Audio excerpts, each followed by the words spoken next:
Hi everyone. Greg and I wanted to just share with you an experience he had yesterday at work, and so why don't you say what happened? Okay.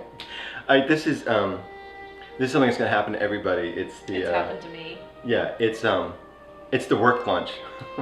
and, um, and the point here is that it doesn't have to strike fear into your heart. And this is different than like the meeting at lunch thing. This is Right. I have a corporate job, and we periodically go out with the group, and it's about 8 people or so, and we have a lunch. It's like a social thing, a bonding thing, and Can I drink?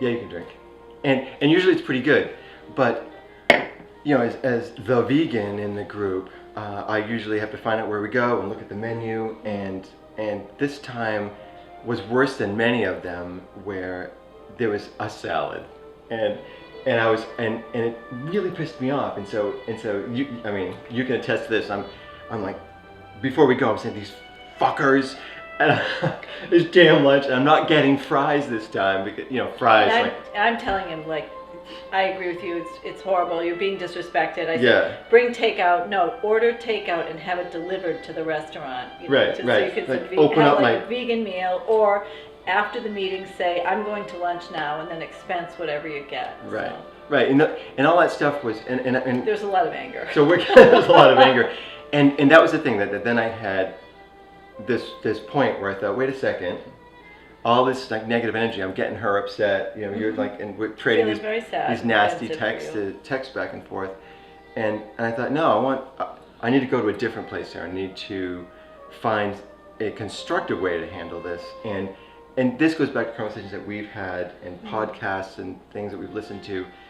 It's the compassion thing. You have to be ready to embrace the situation and find the positive way through it. Yeah. Otherwise, it's this Yeah. awful, awful thing.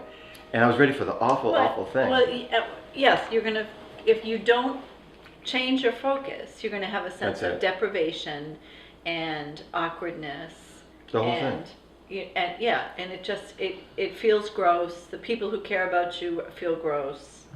So this is what I did. So I looked at the menu and I saw, like, oh, there's this salad and that dish and this thing, and I decided I'm gonna feel empowered. I'm gonna go down and I'm gonna sit down with everybody, and I'm gonna turn to the waitress and I'm gonna say, here's what I'd like. I want this salad, and I want the heirloom tomatoes from that one, and I want the Roasted vegetables. the roasted vegetables from this, and I want the dressing from the other one, and let's make it really big because this is an entree for me. And Charge you whatever. Charge them whatever you want. right, and we got down there, and that's exactly what I did. Yeah. And the waitress was totally into it. She was like, "Oh, great!" And she's thinking, well, Yeah, you said she wouldn't be above me. and she was, and one of the salads had croutons on it. The base salad had some croutons on it. She said, I think we used butter. We used butter on the croutons, so that's not good. And I said, oh, great, yeah, okay. just love it when And she was someone working gets it. it's so great. And she wanted, and the thing that was great, that she wanted to do it. She was into it, so she was thinking. You could see her thinking, like, oh, well, we also have this black bean burger that we're trying out, but they're using egg whites as a binder. Yeah. And so that started a whole conversation. And that continued along. That once I had my meal, and it was great, and she was fabulous, but it started this positive thing. So it was like the positive energy kind of kept going out. So Right. I had a conversation with 2 of my coworkers about it, and we sort of discussed, like, oh, hey, if they're going to do vegetarian items, which they had some. They had a roasted cauliflower, they had a black bean burger, but they had an egg-based aioli, they had the egg binder, they had regular mayonnaise on one of Right. them, and they kind of said, hey, why wreck it? Why not just go the whole way? It's interesting that super they said, why positive. wreck it? Yeah, it was Why wreck it? Exactly, why wreck it? But I mean, Right. that's what we would say. Exactly. Or we would immediately think, oh, you could make that if you substituted X, Y, or Z. Yeah, When yeah. you start cooking and producing meals from Whole Foods, you know exactly what your go-to, your flax eggs, your chia seed Exactly. eggs, your whatever Exactly. binder you're going to use. You're going to use V&A's or just mayo or something. All that stuff. You're gonna, If you can get it, it's easy to get. I mean, Right. you can go down the street and get it. Stop and Shop. But so changing my attitude, and this is the fabulous part, and this is sort of the message for us, for me, for everybody, for the people watching, is that I changed my attitude, and I got a good meal. I mean, actually, it was a great meal. Right. I would have been happy if they had this thing on the menu, and I Right. got it because it was great. And I had this great conversation with the waitress. I was able to tell her this is a great thing. It would be awesome just to do this for people. I had a conversation with 2 coworkers, and then a third one as we were walking past back to the office, and then I continued in the office talking about That's so amazing. all this positive stuff came out of it, and then we started talking about eggs. Why are eggs not good? What is it about cage-free? Why are eggs a problem? And what is it about free range? We had this. It just kept going out like that, Well, you know and something- it was fabulous. It was fabulous. Yeah, and You know. and also one of the things we talked about, I encouraged Greg to be in touch with the management and just give total props to that waitress. And I've been Encourage in that that kind of situation. stuff. I've been in that situation when I've been Right. at a restaurant and I've been accommodated as a vegan, or there have been identified vegan dishes, and I always speak up and say, it is so wonderful to come to a restaurant where Oh, where right. that's available. And Right.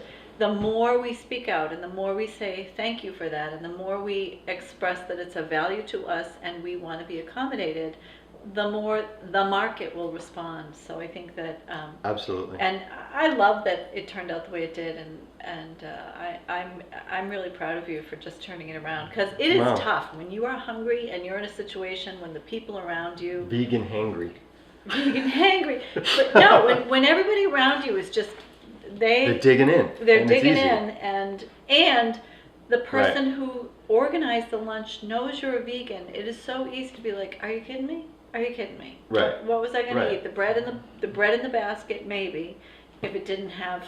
And uh, fries an and a little egg wash side or salad or something. That's what so often happens. That's it. So yeah, good Yeah. good lesson learned. And the wonderful thing is that the next time you're in that situation and you have those hunger pains and the temptation Right. to feel resentful, you can look back on this and say, no, this is an opportunity, and see It it as is. that. It's an opportunity for And your coworkers, for the restaurant, Exactly. for your own self growth and the whole thing. Oh, it is, and it It's was very great. And so I think that's the final part of it is that, or there's a couple of pieces there that it's try to come from that positive place, because that causes far more action and Oh, yeah. far more change than being what I was about to be, which is the angry vegan, pain in the ass person that everyone's like, oh, The geez, stereotypical. brittle Right, and brittle. rigid. But it became this really positive thing. So be empowered. So be empowered to just do that. And one thing I And want it to say worked out about I was starting to say that, the Oh, sorry. stereotypical vegan, I don't know any of them. What everybody thinks a vegan is about being, you're not a real vegan if you, whatever, Right. if your mother has a leather couch. I mean, whatever it is, most people are just leaning into trying to do it right, trying to live a compassionate life, and Right. I think that that we really need to encourage each other. There is no certificate of authenticity for vegans. There is no letter of perfection. That's We're right. just all trying to live lives that are compassionate and healthy and good for the planet and responsible. So That's it. That's so true. it was a good lesson this week. It was a That's great a one. really important one. It's going to be helpful for both of us going forward, and I I think hope so it's too. helpful for you as well. So Absolutely. thank you for the time. Come back and visit us again, and have a great night. And give us a like if this helped you, and let us know your experiences too in the comments. We would love to hear that, and from me too. Thanks a lot for watching. You're starting with a big yawn. All right. Yeah, she says, well, you two are just a little boring, but it's okay. So tell me about what happened yesterday. Oh, let's we should, how are we gonna start it? It was I was just starting it, but Oh. that was actually a start. Oh, okay. Okay. All right. Yeah. All right, Greg wants to talk about what happened yesterday.